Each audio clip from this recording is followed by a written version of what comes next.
উস্তাদ, তিনি বলেন আমি হজ করবার জন্য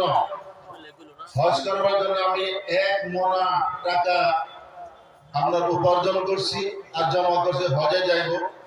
আর আমার সাথে সাথে আমার শিষ্য মুরিদান বন্ধুবর্গ বহু তৈরি হয়েছে। আমার তারিখ হয়ে গেছে, আমি বাহির হইব। আমি দুপুর বেলা দেখলাম এই যে জাবর জতর যেখানে নিক্ষেপ করা হয়, কালো বুরকাওয়ালি একজন মহিলা এই জাবর জতরে গিয়া কি জানি আপনার লইতেছে, তালাশ করে আনয়। দেখতে পেলাম দূরে থেকে একটা মরা মুরগি এই মেয়েটা বুরকার ভিতরে নিয়ে যাইতেছে। আমি বড় আশ্চর্য হয়ে গেলাম, বুরকাওয়ালি মেয়ে আবার একটা মরা মুরগি নিয়ে যায়। আমি পিছনে লাগলাম, দেখি মহিলাটা কোথায় যায়। আব্দুল্লাহ ইবনে মুবারক রাহমাতুল্লাহ আলাইহি বলেন, আমি কিছু সময় যাওয়ার পরে দেখলাম একটা বাড়িতে মেয়েটি ঢুকলো। আমি গিয়ে দস্তক আওয়াজ দিলাম, মেয়েটি বের হলো। আমি বললাম, মা আমি দেখলাম তুমি পর্দার সহিত একটা মরা মুরগি নিয়ে বাড়িতে ঢুকলা, ব্যাপারটা কি? মেয়েটি পর্দার আড়ালে কান্না শুরু করছে। হযরত, আপনি বিশ্ব বরেণ্য একজন মুহাদ্দিস, ওলিয়ে কামিল, আপনার কাছে তো আমার বেদনা বলতেই হবে। আমার স্বামী মারা গেছে, আমার বাড়িতে এতিম 3টা বাচ্চা আছে। আজকে কয়েকদিন হয়ে গেল, না আমার পেটে অন্ন আছে, না এই বাচ্চাদের পেটে খাদ্য আছে।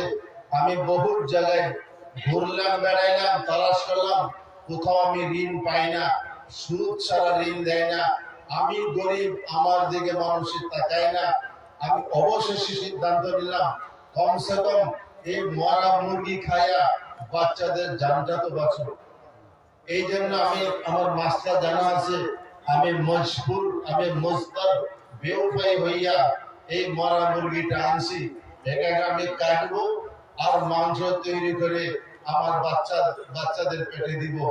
আব্দুল্লাহ ইবনে মুবারক রাহমাতুল্লাহ জার কান্দা শুরু করে বলে, মা তুমি আর মরা মুরগি কাটিও না, খাইও না, তোমার মুখেও দিও না, তোমার বাচ্চাদের মুখেও দিও না, একটু সবর করো, আমি আসতেছি। বাড়িতে গেলে এই যে মনা ভর্তি টাকা আর ধ্বংসের না কত হাজার টাকা না করে সুদা এই মেয়ের হাতে তুলে দিলেন। মা এটা আমার হজের যাওয়ার রাস্তার খরচ আমি বের করেছিলাম, আমি আর এই বছর হজ করবো না, যেহেতু আমার নফল হজ ছিল, আমি আর হজ করবো না। এই সমস্ত টাকা তোমাকে দিলাম, তুমি তোমার এই এতিম পোলাপানকে নিয়ে খাও, চলো, আর হারাম খাদ্য খেতে হবে না।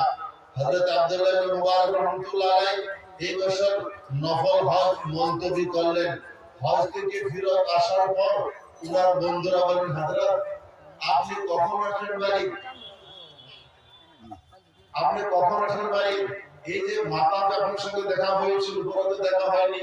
বলেন, আমি তো হজ করি না। আমরা তো আপনার সঙ্গে মাতা হয়ে দেখা করছি। আরেকজন বলল, হুজুর আপনি কখন আসেন বাড়ি? বলে, আমি তো হজে যাই না। আমি তো যেখানে কাফের মারা হয়, কাফের মারা আপনাকে দেখছি। বলে, না আমি তো হজ করি নাই। একজন বলল, হুজুর আপনি কখন আসেন বাড়ি? আপনার সঙ্গে মিনাতে ছিলাম, আর বড় সাক্ষাৎ পাই নাই। বলে, আমি হজ করি নাই।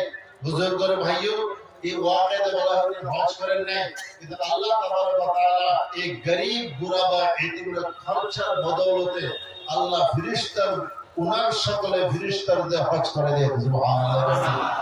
আমার ভাই, এক গরিবের উপরে মেহনত করলে খরচা করে যে এই ফজিলত হয়। আজকে আমাদের মহতরম মেহমান বলছেন যে দারুল দেওবন্দ লগে এই মাদ্রাসার সম্পর্ক হয়ে গেছে, সুবহানাল্লাহ। এক মকবুল মাদ্রাসার লগে আমার ভাই এই মাদ্রাসার যথেষ্ট অভাব অনাটন রয়েছে। এখনো আপনার খিড়কি নাই, দরজা নাই, এইভাবেই পানির অভাব, বিল্ডিং এর অভাব,